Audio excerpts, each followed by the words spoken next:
They said, "Fly out, Grandma. We really want you here for Thanksgiving." So I did. I landed, waited, called, and then I saw the truth. They swore up and down it wouldn't be the same without me. Promised they wanted me there. "Fly out, Grandma," they said. It was supposed to be Thanksgiving, a warm family reunion. They swore up and down they wanted me there, begged me to fly out. But what I found instead was a gut punch of betrayal, a silent, public declaration that I was nothing more than an afterthought. "Fly out, Grandma," they said, their voices dripping with that syrupy sweetness you only hear when someone wants something. "We want you here for Thanksgiving. It wouldn't be the same without you." And like a fool, I believed them. I packed my favorite pie dish, my softest cardigan, and every last ounce of hope I had left. I packed myself up and flew halfway across the country, my heart genuinely excited for the first time in years. You see, my son, Greg, doesn't usually call. Not unless it's a birthday, a bill, or a reason. But this time, his voice was overly cheerful, asking if I had plans for Thanksgiving. I told him I was just going to stay home, roast a small chicken, maybe bake a pie if my hands cooperated. Nothing fancy. Just me and the radio. That's when he dropped the line that hooked me. "The kids were asking about you. It wouldn't feel right without you." That part. It wouldn't feel right without you. It did something to me. It had been so long since I felt truly wanted anywhere. Needed? Yes. Called on, depended on, but not wanted. There's a difference, you know? A profound one. So, I said yes. I said I'd find a flight. He didn't offer to book it or reimburse me, and I didn't ask. I still had the envelope with the Christmas money I'd tucked away for emergencies. I thought this qualified. After we hung up, I just stared at my phone, fingers still curled. I tried to remember the last time I'd felt excited. Not worried or anxious or obligated, just genuinely excited. The last time someone had invited me without adding a request for something. It had been years. I booked the ticket that evening, a non-stop on sale. I even paid the extra $12 for more legroom. Silly, maybe, but if I was going to travel all that way, I might as well do it with a little comfort. The next day, I went shopping. Not just for gifts, though I did pick up 2 books for the kids and a box of dark chocolate truffles Meline used to like. No, I bought something for myself.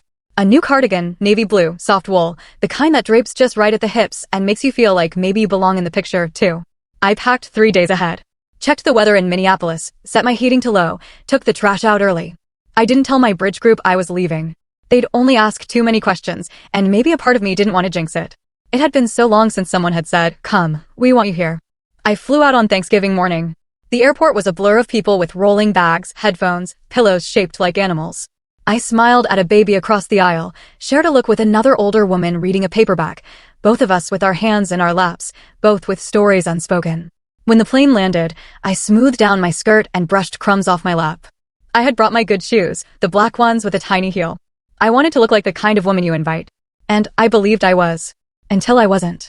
I was at Gate 3A of Minneapolis-St. Paul Airport, standing beneath the arrival sign with my wheeled suitcase beside me, coat folded neatly over one arm. People bustled past with flowers, balloons, little kids holding signs. Some were hugging, some were crying. All of them were being claimed. I stood like a misplaced package. The flight had landed 42 minutes ago. I had checked twice. I had reread the text from my daughter-in-law 3 times. "We'll be there. Kids can't wait to see you, red heart." My reply, "Flight lands at 3:10. Can't wait to hug everyone." No answer. I kept my coat folded because it was warm inside. I didn't sit down because it felt like once I sat, I'd be giving up, giving in. I didn't want to look like a woman who had been forgotten. The walk from baggage claim to the exit felt longer than usual. Maybe it was the weight of the suitcase. Maybe the weight of something else entirely.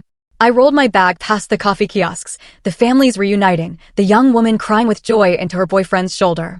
I didn't feel bitter then, just displaced, like someone had hit pause on me while the rest of the world continued in motion. Outside, the sky was gray with that dull Midwestern light that makes even the air feel heavy. My phone was still quiet. No texts, no missed calls. I checked the time again. 3:54 p.m. Thanksgiving dinner probably wouldn't start until 5 or 6. Maybe they were busy. Maybe the kids were being wild or the turkey needed basting. There were a dozen reasons, all of them harmless. But even harmless reasons sting when you're standing alone at arrivals. I waited on the curb another 20 minutes before my knees began to protest. I sat on a bench. I watched strangers climb into cars that knew their names. I watched a woman in a puffy jacket bring her mother-in-law a hot chocolate and a hug.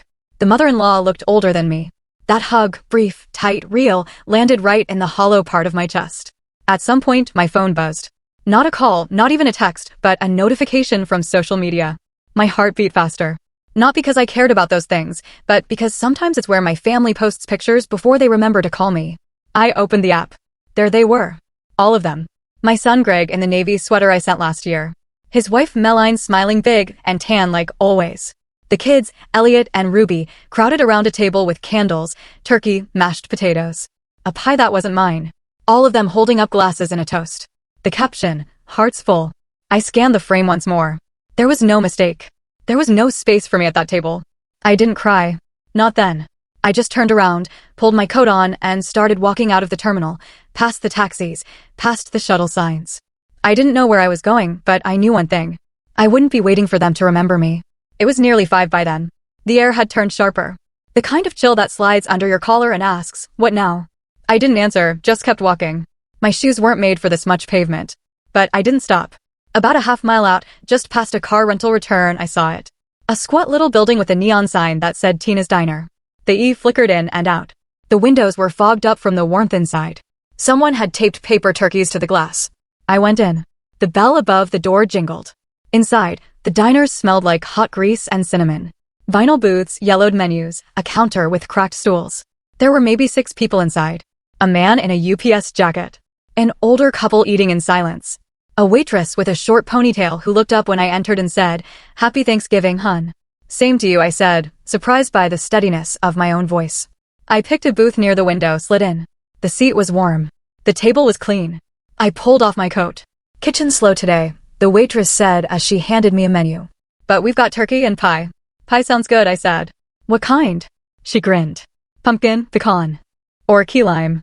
Pumpkin and some tea, please." "You got it." I looked out the window while I waited. My suitcase sat beside me. An obedient little dog. My phone, face down on the table, vibrated once. I didn't flip it over. The pie came. It was warm with a dollop of whipped cream that leaned a little. The tea was strong and slightly bitter, just the way I like it. I took a bite, then another. It was the best piece of pie I'd had in years. Maybe not because of the spices or the crust. Maybe because for once, I hadn't made it for anyone else. I ate slowly. I didn't rush. I didn't scroll. I didn't wait for anyone to show up and tell me it was all a misunderstanding. They weren't coming. Not today. Maybe not ever. And still there I was, whole, breathing, sitting at a booth under paper turkeys, letting the heat return to my fingers. When the waitress brought the check, she asked, "Want another slice to go?" I thought about it for a moment. Then I nodded. "Yes, for later." She winked. "Best decision you'll make all day." I smiled. Not because it was funny, but because she was right. The air bit sharper as I stepped back outside. The little white bag with my second slice of pie dangled from one hand, and my suitcase rolled behind me with a soft plastic rattle. I didn't have a plan, no hotel booked, no one waiting, but somehow I didn't feel lost. Not exactly. There's a kind of peace that comes when you finally stop expecting the people who hurt you to fix it. The wind picked up as I walked. It wasn't far to the nearest budget motel. I'd seen the sign while trudging from the airport, Valley Inn, weekly rates available. Nothing fancy, a square, low-slung building with beige paint and a vending machine by the front door, but it had lights on. And right now, that was enough. Inside the lobby, a man behind the counter was watching a football game on a tiny TV. He glanced up when I entered, his face a map of boredom and fryer grease. "Need a room?" "Yes, just for one night," I said. "Single." I looked down at myself. My good shoes were scuffed from the walk. My cardigan smelled faintly of airplane. I nodded. "Single." He slid a form across the counter. ID and card. I handed them over. While he typed, I glanced at the TV. Some team in red and gold was losing badly. The man didn't seem to care. "Room 114, he said, sliding me a key on a flimsy ring. "End of the row." I took it, thanked him, and wheeled my suitcase down the sidewalk. The room was just what I expected. 2 lamps with mismatched shades, a bedspread patterned in muted browns, a television older than both my children, but it was warm. It had a working heater, and a surprisingly clean bathroom. I peeled off my shoes and sat on the edge of the bed. My feet ached. My back ached more, but my heart, the part that should have been shattered, felt oddly intact. I stared at the phone for a long time before turning it back over. 3 missed calls from Greg. 2 from Meline. A single text, "Mom, where are you?" No apology, no explanation, just confusion as if I had disappeared. As if I were the one who forgot to show up. I didn't reply. Instead, I unzipped my suitcase, took out my notebook, the one I used for grocery lists and thoughts I never say out loud, and wrote something on a fresh page. I am not spare. I am not extra. I am not a side dish at someone else's table. I stared at the sentence a long time. Then I underlined it. I could have cried. A year ago, 5 years ago, I would have. But tonight, the tears wouldn't come. What came instead was an odd clarity, like stepping into cold water. Shocking but clean. It wasn't just about this dinner or the airport. It was the years that led up to it, the birthdays they skipped, the voicemails left unanswered, the last-minute invitations that always sounded like obligations, never joy. I remembered Christmas 2 years ago when Meline called and said, "We'd love to have you over if it's not too much trouble getting here." That pause in her voice, the way she said if. And when I made them a ham, I took the bus. I remembered Greg's 40th birthday. I sent him a leather wallet with his initials engraved. He sent back a group text that said, "Thanks for the gifts, everyone." I remembered Ruby's school play. How I'd found the live stream myself and watched on my little laptop with a glass of wine and a lump in my throat. She didn't know I was watching. Nobody mentioned it. And still, I kept showing up. Until today. Maybe it takes standing on the curb alone in a different city to see the shape of what's been there all along. I wasn't part of their life. I was an accessory, a convenience, a placeholder for when they needed to remember their better selves. I looked around the motel room, ugly, honest, functional. It was the most honest place I'd been in years. I got up, made myself a cup of motel tea using the plastic coffee machine, and sat cross-legged on the bed with my second slice of pie. No china plate, no linen napkin, just a white paper bag and a plastic fork. And yet, it tasted like something I'd earned. The motel room's ceiling had a hairline crack that ran above the bed like a roadmap. I stared at it while the heater wheezed and kicked. Outside, I could hear the wind scraping at the siding and the occasional engine rumble from the freeway nearby. A man 2 rooms over was coughing, deep, wet, miserable. Somewhere, a toilet flushed. It wasn't a peaceful night, but it was an honest one. Around 2 a.m., I finally drifted off, the scratchy blanket pulled up to my chin. My notebook still open on the nightstand. I slept in the clothes I'd arrived in. Too tired to change, too tired to unpack again. In the morning, I woke before the sun. It's a habit I never lost. Even after retirement, my body insists on being useful by 6 o'clock. I made another cup of coffee from the in-room machine and watched the sky lighten through the blinds. The pie was gone. The tea too, but the quiet stayed. At 7:12, my phone buzzed. "Mom, I'm so sorry." There was confusion with the pickup. "We thought your flight was tomorrow. Can you come to the house today? The kids really want to see you, Greg." No explanation for the photo. No mention of the dinner. No apology for posting a Thanksgiving without me in it. Just confusion. And can you? I stared at the message, then set the phone down. I didn't answer. Instead, I got dressed, brushed my hair, dabbed on a little lipstick. It wasn't about seeing them. I wasn't going. It was about dignity, about reminding myself that I still got to decide how I presented myself to the world. Even if no one was looking. The lobby had a bowl of bruised apples and a carafe of coffee that tasted like burnt cardboard. I took an apple and slipped it into my bag. Checked out. The man behind the counter barely looked up from his football recap. Outside, it was cold and clean. The wind had calmed. The sky was the kind of brittle blue that only happens in November. Sharp, high, endless. I didn't go back to the airport right away. Instead, I walked. There was something I needed to do first.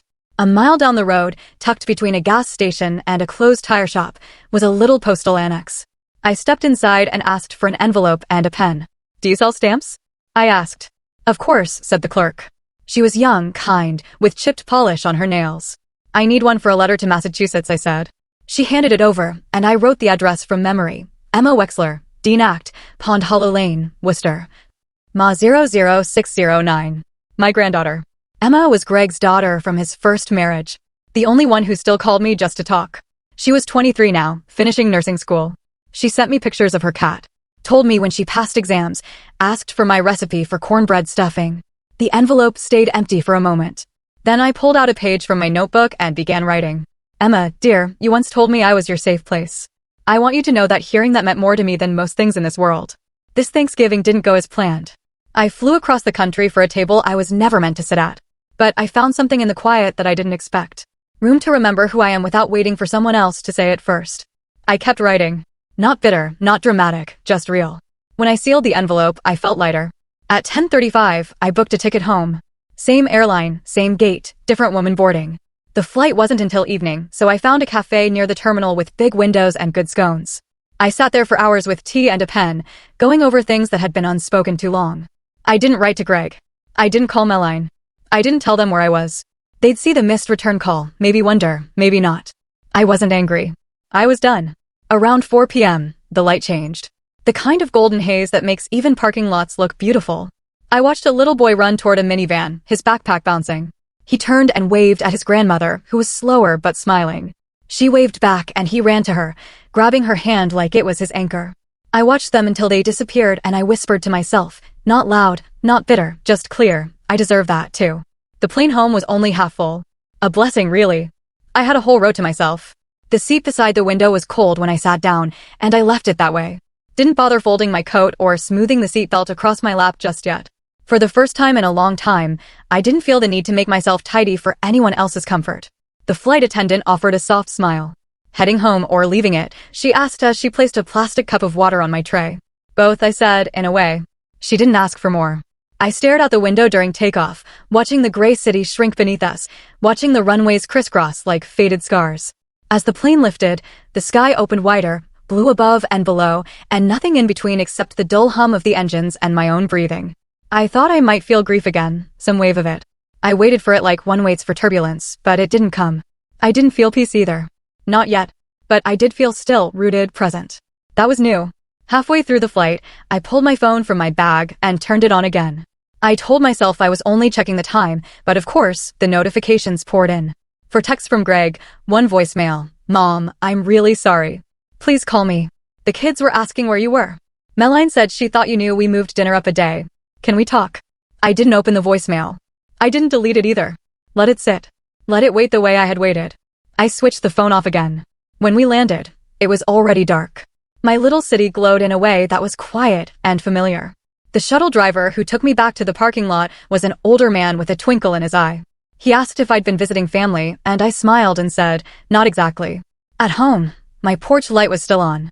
I had left it on out of habit, as if expecting to return tired and full, folded into the warmth of family. Instead, I walked in with pieces in my bag and a mind sharper than it had been in years. My house smelled like lavender and old wood. The radiator kicked on with a comforting clink. I sat down my suitcase and hung up my coat. I moved slowly, not from age, but from intention. I made a cup of chamomile tea and sat at the kitchen table. The same table where I'd hosted years of Thanksgivings. Where Greg once spilled gravy and Emma once cut snowflakes from napkins. Where Meline had sat tight-lipped, looking at her phone more than my face. I looked around the room like it belonged to someone I was still meeting. Then I opened the drawer next to the fridge. That drawer, the one with the files, the one labeled Greg and Emma and legal. I pulled out Greg's folder. It was thick. Receipts, copies of checks, printouts of tuition assistance, and an invoice from a mechanic I'd helped him pay when his transmission failed. The mortgage closing from 2010. The private preschool deposit I fronted for Ruby with a note in Meline's handwriting. We'll pay you back after the bonus hits. They never did. I turned each page carefully, like tending to wounds, not in anger, not even in sadness, but in clarity. Then I reached for the thinner folder labeled Emma. Birthday cards, photos she'd mailed me, a printout of her college graduation announcement, handwritten notes in bubbly ink, a thank you for helping her cover a course fee, a postcard from Vermont. Wish you were here. Fall is wild and wonderful. I closed both folders and sat back. Then I reached for my notebook. And this time, I didn't write feelings. I wrote a plan. The next morning, I was at the bank before the doors even opened. A light frost coated the steps, making them slick. But I climbed them slowly and steadily, wearing my oldest boots and that same navy cardigan. The cardigan didn't match my scarf, but I no longer cared about appearances. I cared about action. The teller, a young man with kind eyes and a nervous smile, greeted me with the kind of politeness people reserve for the elderly. Good morning, Mrs. Wexler. How can we help you today? I'd like to speak with someone about my accounts, I said. All of them. He nodded, glanced at a screen, then called into the back. A few minutes later, I was ushered into a glass-walled office with soft chairs and the faint smell of printer ink. A woman named Natalie introduced herself as my account manager. She looked like someone who did yoga at lunch and always had almonds in her purse. What can I do for you today, Mrs. Wexler? I want to suspend all automatic payments, every one of them, starting today. She blinked. All of them. Yes. She tapped a few keys, eyebrows rising slightly as she scanned the screen. You have quite a few recurring transfers to family members, tuition payments, car insurance, some scheduled gifts to charities as well. Keep the charities, I said. Stop the rest. There was a long pause. Do you want to talk about why? I looked at her. Really looked. And to her credit, she didn't fill the silence with fake concern. No, I said. I've already spent enough time explaining myself. She nodded. Understood. While she worked, I sat in the quiet of that office and watched the world move outside the window. A mother wrangling a toddler into a car seat. An older man pushing a walker. A delivery truck idling too long. Done, Natalie finally said. Everything's been suspended. I'll prepare the paperwork for full cancellation if you want to come back in to sign tomorrow. I will. She hesitated. There's also a power of attorney on file. Gregory Wexler, do you still want him to have access? I felt my pulse slow, not rise. No, I said. Revoke it. Understood. She printed the form, and I signed it with steady hands. By the time I left the bank, the frost had melted. I didn't rush. I stopped at the bakery on the corner, bought myself a fresh roll, and walked the long way home. It wasn't about punishing Greg. Not really. It was about drawing a line where I hadn't before. About recognizing that love doesn't grow from sacrifice alone. It needs light. It needs truth. Back home, I pulled the pie dish from the sink, washed it gently, and put it away. Maybe someday I'd make another pie. Maybe not. But I wouldn't make one for people who left me standing on a curb. That afternoon, I called my lawyer. Mr. Altman had handled our affairs for over 30 years. He'd helped us buy the house, settle my husband's will, even draft the first version of mine back in 2005. His voice was warm but cautious. Mrs. Wexler, what can I do for you? I'd like to make changes to my estate, I said. And I want to establish a trust for Emma. Yes. He didn't ask why. He didn't have to. People like Mr. Altman have seen every version of family disappointment that exists. We set a time for the next day. When I hung up, I felt no triumph, no victory, just clarity. That night, I sat on the porch with a blanket around my shoulders and tea cooling on the railing. A few neighbors passed by, one waved, one didn't. The street was quiet, and I felt not okay, not healed, but steady, like I'd finally stopped knocking on a door that was never going to open. The next morning, the sky was soft and low, that pale winter gray that wraps around the houses like gauze. I dressed slowly, not because I was tired, but because I didn't want to rush what came next. At 9 sharp, I was in Mr. Altman's office, a little 2-story building with green shutters and a reception area that smelled faintly of old paper and floor polish. The same gold-framed photos hung where they always had. His children, his boat, his bulldog, and his Santa hat. He stood when I entered, still as polite as he was 20 years ago. Mrs. Wexler, he said, extending a hand. It's good to see you. And you, Mr. Altman. We sat in his office, same leather chairs, same ticking wall clock, same stack of forms on his desk, though now his reading glasses were thicker and his mustache had gone from salt and pepper to snow white. What are we changing today? He asked gently. My will, I said. And I want to create a trust. Everything I own, every cent, every asset, I want it protected. And I want it to go to Emma. Only Emma. He didn't blink, just nodded and pulled out a legal pad. I assume we're removing Gregory and Meline. Yes. They've had enough from me. More than enough. He looked up at that but didn't comment. I want it airtight, I continued. No backdoors, no loopholes. Emma is the beneficiary. She gets everything when I'm gone. And until then, she can access the trust for education, housing, healthcare, or emergencies. I'll decide what counts as an emergency. Altman smiled a little. You've thought this through. I have. And your home, your pension account, the CDs, all of it. If it has my name, it moves to the trust. Understood. And you want to retain full control while living. Of course. Exactly. He leaned back. Emma's a good girl. Always was. I felt something in my throat tighten. She's the only one who still sees me as a person, not a purse. Mr. Altman didn't flinch at the bitterness in my voice. Then let's make sure your wishes are honored. For the next hour, we worked through every item. He asked questions. I gave firm answers, no more uncertainty, no more benefit of the doubt. When we reached the end, he gathered the papers into a folder and looked at me with something close to admiration. I'll have the final draft ready in a few days, he said. We'll get it notarized and it'll be done. Thank you, I said, meaning it. Outside, the air had turned crisp. I walked home slowly, stopping once to buy a small poinsettia at the florist. I didn't decorate much anymore, but I wanted something bright on the kitchen table, something alive. The moment I stepped through the door, the phone rang. I didn't recognize the number, but I answered anyway. Grandma? It was Emma. Her voice, breathy, nervous, warm. I sat down at the kitchen table. You did. I got your letter. I didn't know what happened. Dad and Meline said you canceled your flight last minute. They made it sound like you just changed your mind. Of course they did, I said softly. I was there. I landed. I waited. I saw the photos. Emma went quiet. I'm so sorry, she whispered. I had no idea. I know, sweetheart.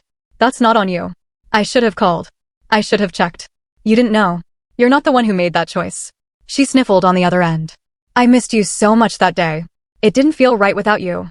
For the first time since the airport, tears stung behind my eyes, but they didn't fall. Not this time. Thank you, I said. That means more than you know.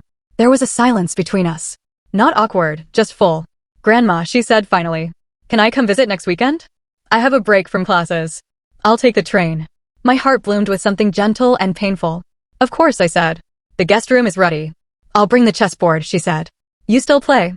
I never stopped. We hung up a few minutes later. I sat there at the table, hands still resting on the phone.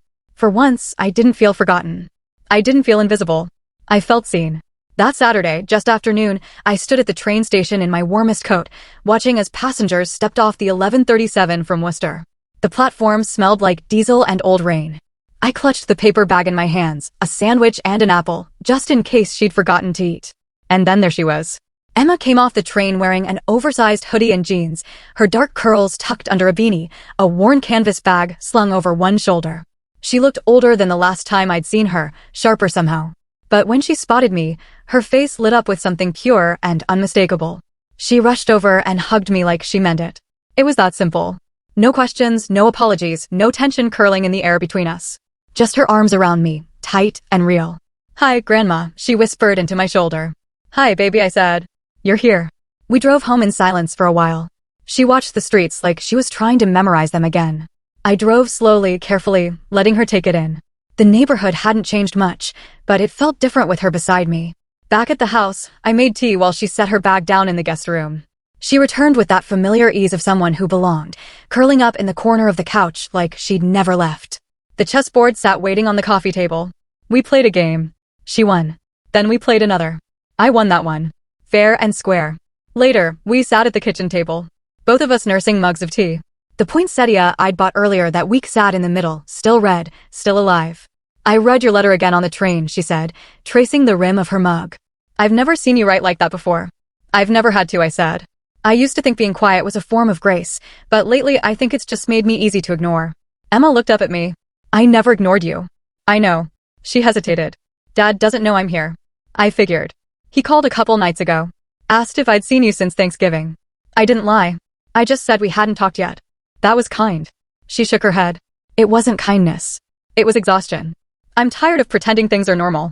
That surprised me. Emma had always been careful, diplomatic, the peacekeeper in her fragmented family.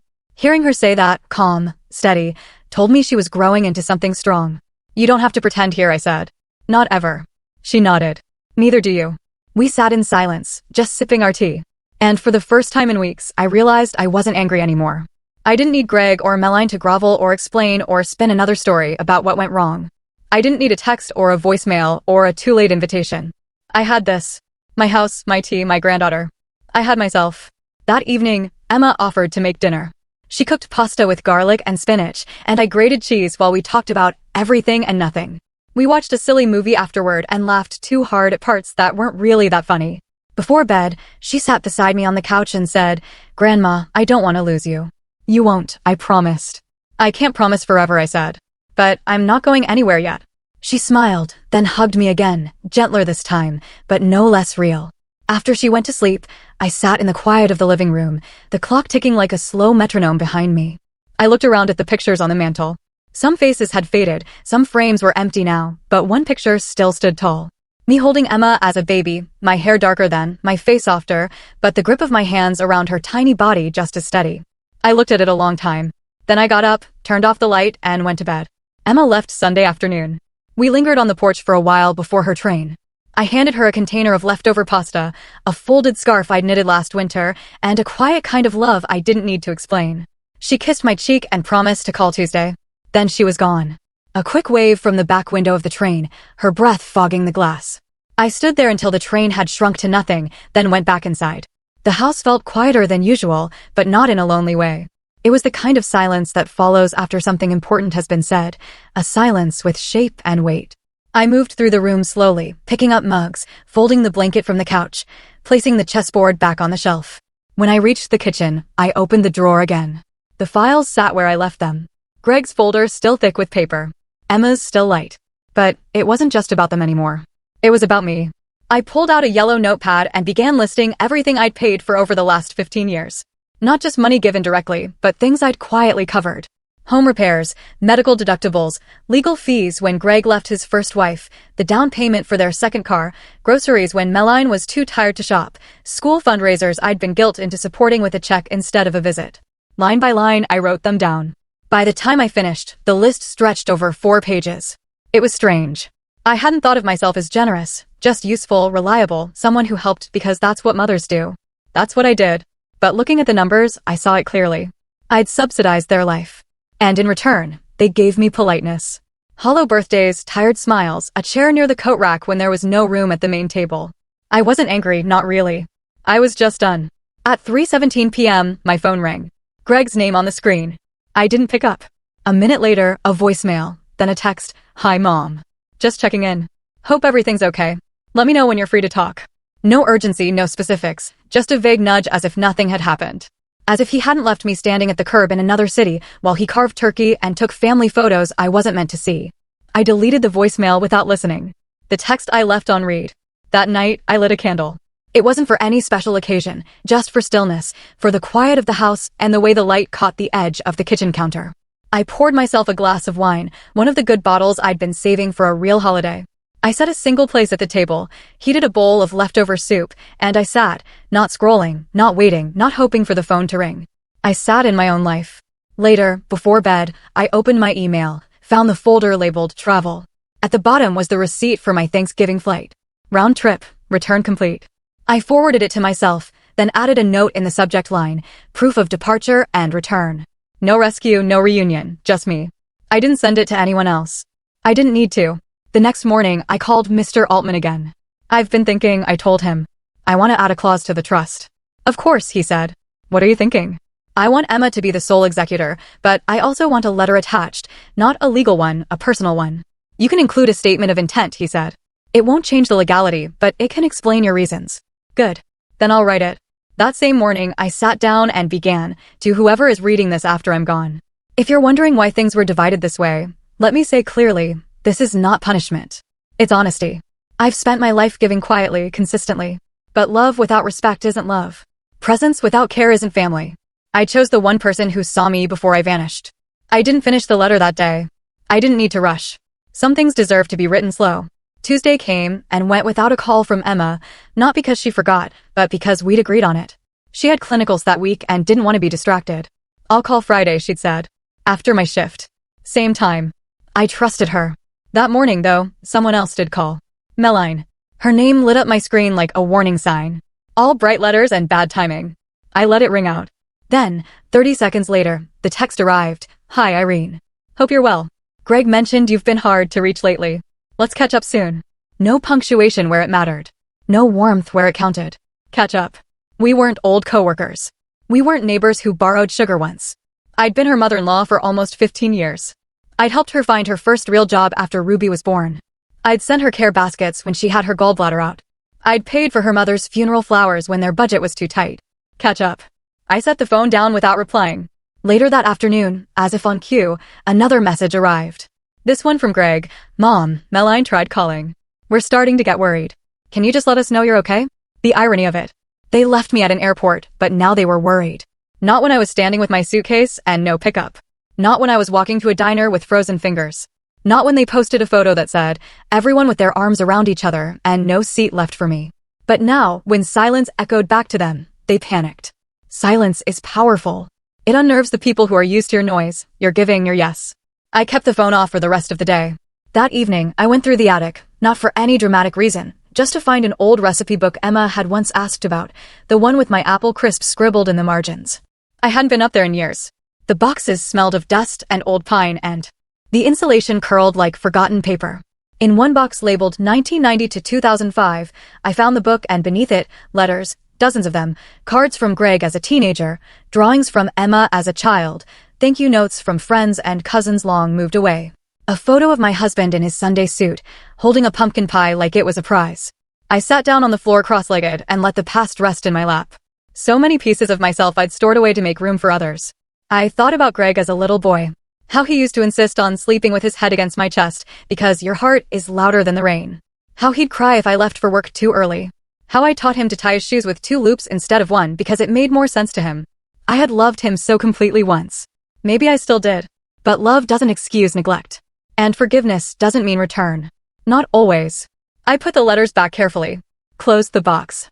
And that night when the house was dark and the world was quiet, I opened the notebook and added 2 more lines to the letter for the trust. I didn't want my final act to be polite. I wanted it to be clear. Emma, you saw me not out of obligation, not for what I gave, but because you chose to. That's what family is. Choice, respect, truth. The pen felt heavier than usual in my hand, but I wrote anyway. The next day, I drove into town and went straight to the notary. It was in the back of a shipping store, past shelves of bubble wrap and a rack of novelty greeting cards. The man behind the counter had kind hands and a long, careful way of speaking. His name tag said, Dev. I need to notarize a letter, I said, unfolding the pages I'd written and some trust documents my attorney prepared. He glanced at the first page, then back at me. Big changes, I nodded. Long overdue ones. He didn't ask more. Just handed me a pen and guided me through each signature with the quiet efficiency of someone who has seen all kinds of endings and beginnings pass across his counter. When it was done, I felt lighter. Not free, not yet, but clearer. Like the road ahead had fewer turns. I stopped by the grocery store after, picked up milk and oranges, a bunch of lilacs they'd marked half price. The kind of things you buy when life is steady again. When you're choosing your own peace, instead of waiting for someone else to hand it to you. At home, I set the flowers in the chipped vase near the kitchen sink. The scent of lilac spread slowly through the house, soft and certain. I took off my coat, folded it, and laid it over the back of the chair. My phone buzzed just as I was putting the groceries away. Greg, again. Mom, we really need to talk. You're not answering, and it's making things worse. I don't know what's going on, but we're worried. Please call me. The message was longer than usual, the edges of panic showing. But still no real apology, no mention of what had happened, no ownership, only absence, and now the discomfort of it. He wasn't sorry for forgetting me. He was sorry I had stopped filling in the blanks.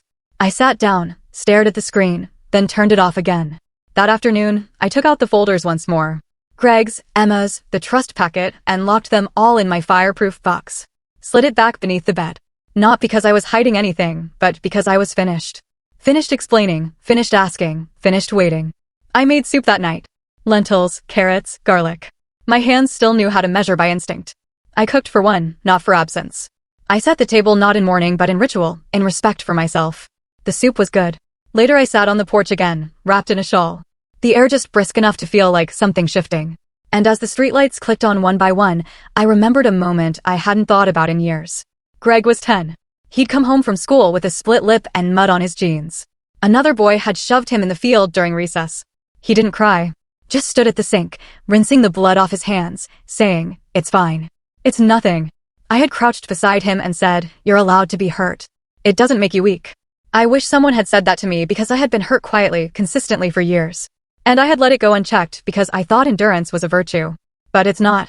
Not always. Sometimes it's just delay. Sometimes it's just the cost of silence. I sipped my tea slowly. Let the night press in. The flowers in the kitchen swayed slightly in a draft. A blur of violet in the dark. Somewhere down the block, a dog barked. A car pulled into a driveway. Someone laughed, sharp and high. A sound from another life. And I sat in mine.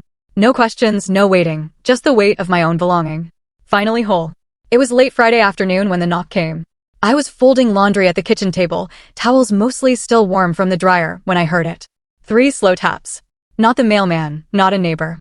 The kind of knock that carries hesitation behind it. I opened the door and there she was, Meline. Her hair was too perfect, like it had been brushed and sprayed in the car. She wore heels too narrow for our sidewalks and carried a tote bag slung over one shoulder. Her face bore that curated expression I'd come to know, part concern, part performance. "Irene," she said, her voice almost tender. "Can we talk?" I didn't answer at first, just stepped aside and let her in. She glanced around as she entered, as if expecting dust or neglect. The house looked the same, but something in the air had shifted. I knew it, and I think she did too. I led her to the living room. She didn't sit until I did. She placed her tote carefully at her feet and folded her hands in her lap. "I know you're upset," she began, her tone already polished. "And I just want to say this whole thing has been a huge misunderstanding." I said nothing. She continued, "Greg thought your flight was Friday. That's what he told me. We didn't realize you had already landed." "And the photo?" I asked. She blinked. "What?" "The Thanksgiving photo. The caption that said full house. All of you smiling at the table." She looked down. "That was just something I posted for the holiday. I didn't mean to hurt you. But you did." She looked up again too quickly. "Well, yes, but I think we need to move past that now. The kids miss you. Greg's been calling. We're all just concerned. You've shut us out." I let out a small breath. "No, I just stopped filling in the silence for you. That's different." Her mouth tightened. "I came here because we want to make things right." I looked at her then, really looked at the effort behind her makeup. at the impatience hiding in her posture, at the avoidance she wore like perfume. You didn't come to make things right, I said. You came to see if I was still useful. She straightened. That's not fair. But it's true. She glanced toward the hallway as if Greg might appear and rescue her from this conversation. I've given enough, I said calmly. More than enough, and I've decided where the rest of it goes. That got her attention.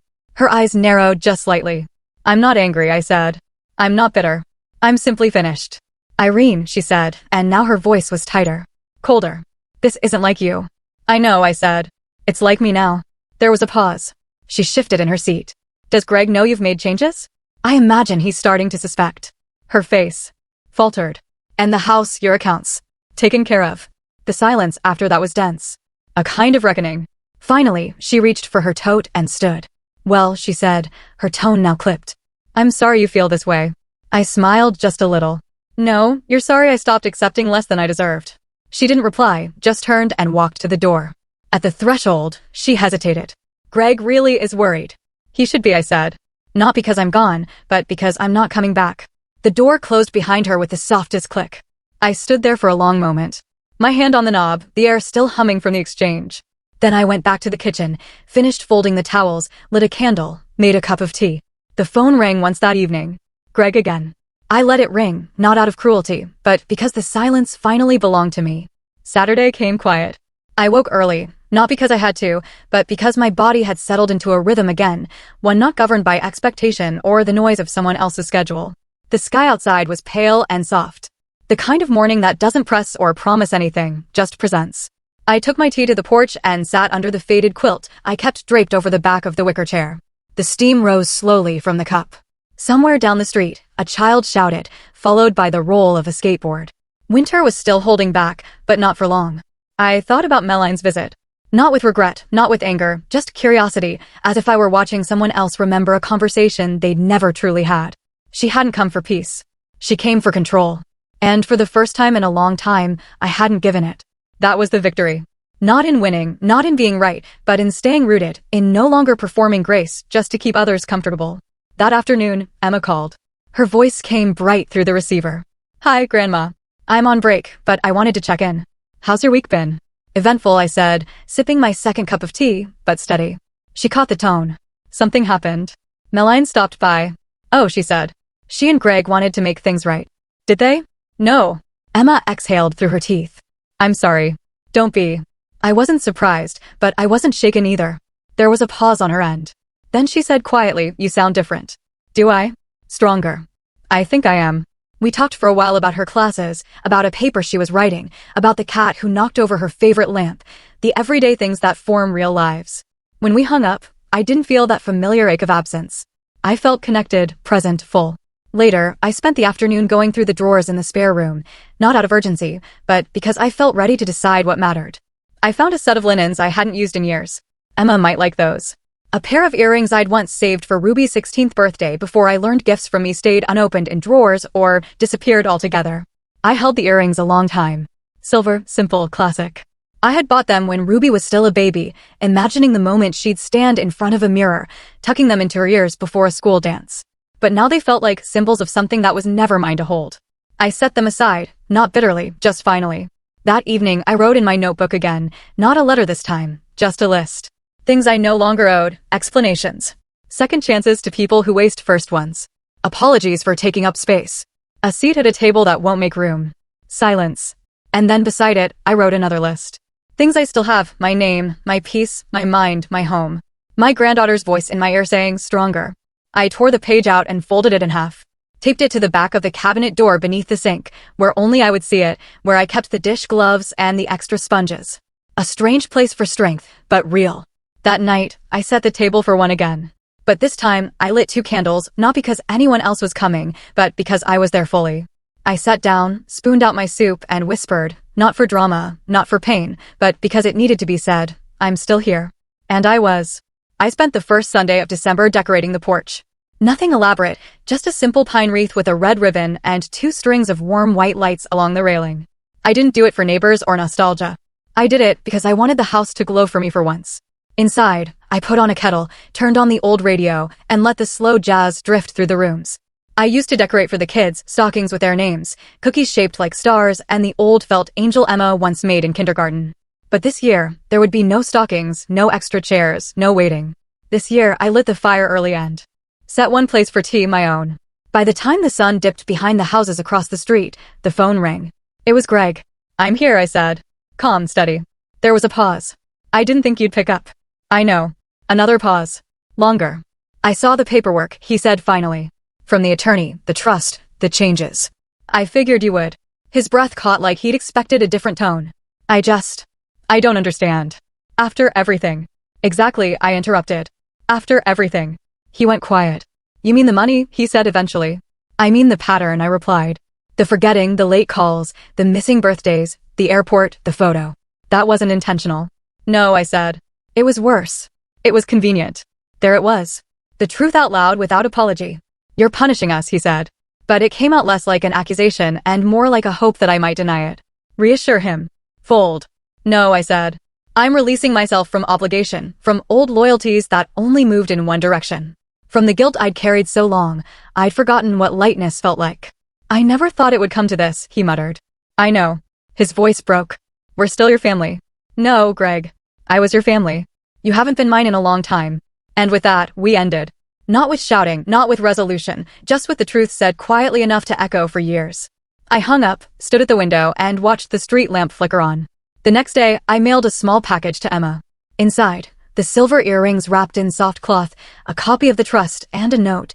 "These are yours, not because you asked, but because you showed up. Wear them when you feel uncertain. You're never invisible in this house. Not then, not now, not ever." She called 3 days later, crying and laughing at once. "Grandma," she said, voice trembling. "I don't know what to say." "You already did," I said. "The day you asked if you could come visit. The day you came without needing a reason." That night, I lit the fireplace and sat in its warmth. Outside, the street was quiet, dusted with the season's first snow. I watched it fall through the window, slow and clean. And I thought about all the Thanksgivings that had come before, the ones I cooked through pain, the ones I sat through quietly, the ones I was invited to as an afterthought. And then this one, the one I gave myself. No carving knives, no tablecloths, no second diner, just a slice of pie, and the clearest thing I'd ever tasted, not bitterness, but freedom. And if you're reading this, if you've ever waited for someone who forgot to wait for you, listen close. You can stop now. You can light a candle for yourself. You can buy your own damn pie. And you can begin again right here, right now. Your silence has value. Your seat is your own, and you don't need permission to keep it.